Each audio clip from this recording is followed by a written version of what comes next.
baby!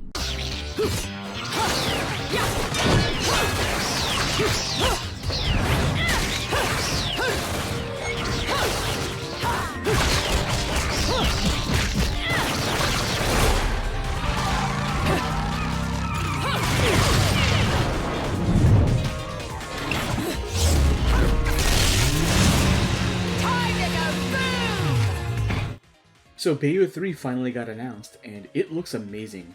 I figured this would be the best time to revisit the first game and take a look at Platinum's flagship title. Bayonetta is a 2009 character action game developed by Platinum Games and directed by legendary Twitter blockman Hideki Kamiya. You play as Bayonetta, a member of the Order of Umbran Witches, who fight angelic-looking monsters with a set of 4 pistols. By utilizing combo strings comprised of punches and kicks, Bayonetta can perform magic attacks called Wicked Weaves that manifest demons in the world through the use of her hair as a medium. I've always found it funny how I call myself a fan of Platinum Games, but the one title of theirs that I did a full video on was Ninja Turtles. In that video, I tried to establish Platinum's house style, what makes a Platinum game, and I used Bayonetta as my go-to example for a reason. I feel like a fucking celebrity in this town. Bayo may be Platinum's third title, but it's the one that really codifies Platinum's style. I've said before that Platinum's design philosophy is iterative. They take the systems they've developed in previous works and refine them for later titles. This carried over from back when they were originally Clover Studios, and it's most evident in Bayonetta. It draws inspiration from Clover's past,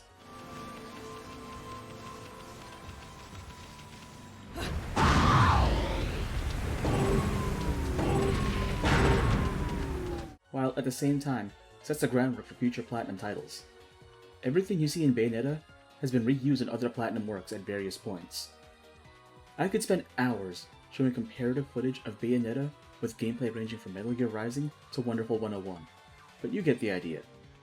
Besides Clover, there's another Capcom property to which Bayo owes some credit. Let's rock, baby! Hideki Kamiya directed the first Devil May Cry way back in 2001. The team behind its development was called Team Little Devils, and as an homage and gag to the team's name, the in-house group dedicated to Bayo's development is called Team Little Angels. Kamiya took some stuff he established in DMC and brought it back in some form or another in Bayonetta. Haha, time to go to work, guys. Now, this is cheeky. Throwing me these cheap toys. What's interesting about both titles is how, even though Bayo is a fork in DMC's development, it still shares similarities with later titles in various aspects, and even predicts some of DMC's evolution. Case in point, Bayo technically did Balrog in King Cerberus before DMC5. The Durga are a pair of gauntlets with elemental properties. Bayonetta can switch between dealing fire and lightning damage by doing a command move, just like how Dante can shift between modes with Balrog. The dual element effect is similar to how King Cerberus lets Dante use ice, fire, and lightning, depending on his inputs. Out of all of Platinum's titles, Bayonetta handles the most like DMC with its lock-on system. By holding down right bumper, Bayonetta locks her movement on an enemy, which allows her to perform command moves similar to Dante's Stinger and High Time. Later Platinum works settled for a more conventional lock-on toggle by pressing in right stick, which is more convenient to keep track of enemies in 3D movement, but causes issues when it comes to doing command moves because Raiden or the Howard twins don't have their inputs locked into relative axes. One of the things that Kamiya took with him when he left Capcom was the Phantom Demon from DMC1. Phantom is the first boss that Dante faces in Melee Island. It's a giant spider made up of stone and lava. One of the demons that Bayonetta summons during fights is Phantasmarine, a giant spider that manifests from her hair, and looks like it has the same lava accents as Phantom in DMC. Another demon that Bayonetta summons is Malthus, a giant bird-like demon similar to Griffin in DMC1. It's funny how DMC5 features a boss named Malthus, which is a 3-headed witch fused with a giant flightless bird. In DMC1, when Dante faces Griffin for the last time, the battle takes place in a coliseum, a set piece that Bayonetta references when she fights Fortitudo, a 2-headed flying dragon, which also takes place in a coliseum. What I like most about jumping between Bayonetta and Devil May Cry is seeing the dynamic that both leads have against their respective enemies. The demons that Dante faces in DMC are outright vicious and will not hold back when they threaten to eat his art and rip him to shreds. Leave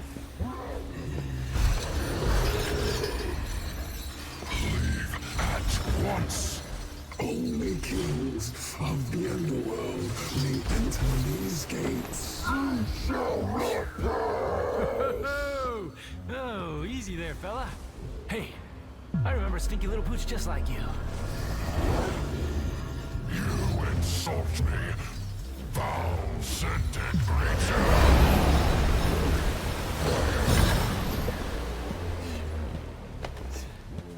Looks like your master's got you on a pretty short leash. Come on, little puppy. I'll take you out for a walk. Come on, let's go. You have fought our king in the past, and I am king of the Cerberus tribe! They were weak, but we will feast on your flesh and gnaw on your bones!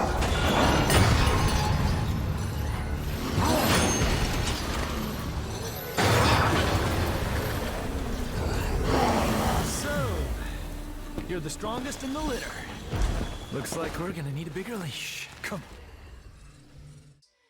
In contrast, the angels that Bayonetta faces act sanctimonious and talk down to her. I'm sorry. I forgot to mention one of the reasons I hunt your kind. You're much too ugly not to put out of your misery.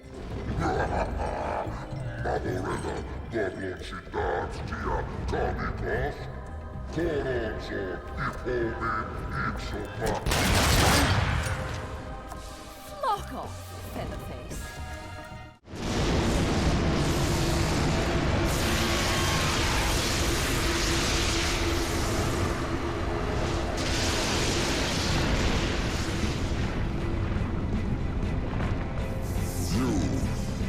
Are you the human, the son of Sparta who challenges the darkness for this? Block off, Featherface, or you can stick around and find out the hard way. Dante is basically shit-talking the regulars at a dive bar, while Bayonetta is mocking really outspoken vegans. I find it funny how Bayonetta came out a year after DMC4 because they share similar aesthetics with their enemy designs. They both have enemies clad in white and gold, and attempt to give off an angelic appearance, when they're anything but. I am an angel. Wrong, Credo. You become as a demon. I don't think Bayonetta was directly copying from DMC4, but rather developed from a concept established in DMC1. Mundus, the master of all demons, appears to Dante as a three-eyed marble white statue that, over the course of the fight, starts peeling off the layers and revealing its more hideous aspects. As Bayonetta deals more damage to an angel, she peels away its exterior and reveals its more hideous aspects.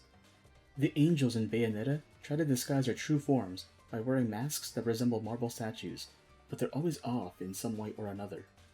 It's deliberately off-putting to see a buff, gigantic monster with a baby face, or a two-headed dragon with a similar-looking face flip upside down on its belly. I also couldn't help but notice some similarities between the city of Vigrid in Bayonetta with Fortuna City in DMC4 and the Vigor capital in Ninja Gaiden by Team Ninja. All three towns have European influences, with Vigrid and Vigor both featuring paramilitary occupation in their towns, and Vigrid and Fortuna's townsfolk wearing religious uniforms that prominently feature white hoods. But that might have been an excuse for Platinum to parody a contemporary video game at the time. I spent all this time talking about the visual aspects of Bayonetta, but didn't really explain much about how it plays, and that's because I have to admit something. Before I worked on this video, I didn't really like playing Bayonetta. It wasn't any one thing that kept me from liking the game, but rather several little things that made me prefer other Platinum titles over Bayonetta. A major issue I've had with Bayonetta, and most Platinum titles in general, was how it features hidden fights that factor into your final score at the end of every mission. If you do real well on all of the fights in which you engage, but happen to miss 2 or 3 hidden fights, your score could drop an entire grade down. I think even Platinum is aware of how annoying this is, because later titles are more forgiving with their scoring. You could miss several fights in Astral Chain, but still manage to S-rank a mission based on your performance in the fights you did encounter. Another thing that used to get under my skin was how the game would dock points from your score if you use an item during missions. It's a carryover from DMC, and I always felt that it discouraged players from engaging with an entire branch of the game's systems. Going back through the game, I don't mind it as much as it doesn't dock your score too much if you use a single item, and it's really not something that ruins my enjoyment of the game. Funnily enough, I noticed that Bayonetta 3 uses the D-pad inputs to switch whichever familiar that Bayonetta can summon during fights, instead of item usage, so it may have done away with consumable items like Devil May Cry 5. One thing I definitely hate are the insta-fail QTEs. I can't seem to time them consistently. I know I have to do it when the circle closes in on the button prompt, but I'm always either too soon or too late. Also, I hate these enemies. They are the worst enemy type in the game, and I'm glad there aren't many sections that feature them. A personal struggle that I have to face whenever I play Bayonetta is to not hyperfixate on getting platinum on every mission. I can waste an entire afternoon trying to get a clean run for a single mission, and that's something I've had to work on with this current run. I had to impose rules on myself when recording footage for this video, because I'm always tempted to replay missions in order to get higher scores instead of taking the L and moving on. Thing is, if you're playing Bayonetta for the first time, you gotta accept that you're not at your full potential and won't be able to pure platinum every mission on your first attempt. The game expects you to return to past missions with better gear, better skills, and a better understanding of what each mission demands and enemies you'll face along the way. The biggest issue I have with Bayonetta, and this applies to a good number of platinum titles, is what I call the gauntlet. It's the last third of the game where boss rushes happen at every corner, and the game pushes me to my absolute limit with what I can handle with challenges. I usually start burning out around that part of the game. During this last act, there's a set piece where Bayonetta rides a missile and there's a protracted shmup section that Kamiya loves to put in every one of his games. I wouldn't mind it if it weren't for two things. 1. The barrel roll makes me sick to my stomach because of how often I have to do it to avoid enemy fire. I don't feel motion sickness when I play video games, but I was starting to feel something during this section. 2. The shmup and turret set pieces have inverted controls as a default, and I don't think there's any option to change it. But it's worth it to push on until the final mission because this game goes hard. The game becomes a Studio Trigger anime and ends up in space. It's one set piece after another, and just when you think the game is done, it keeps faking out that it's over. Whatever negative things I have to say about Bayonetta, I can't say that it's lacking content. Definitely play Bayonetta. Whether you're trying to catch up on the plot for the third game, or rediscovering a modern classic, it's worth a playthrough. Don't get hung up on your score the first time, or whether you missed any hidden fights in the game, and just learn to take the L. And check out this video on Bayonetta's dodge offset system that I linked in the description. This game goes for like $4 to $5 on Steam during sales, and you can snag a hard copy on PS4 bundled with Vanquish, my personal favorite of Platinum titles, for about $30.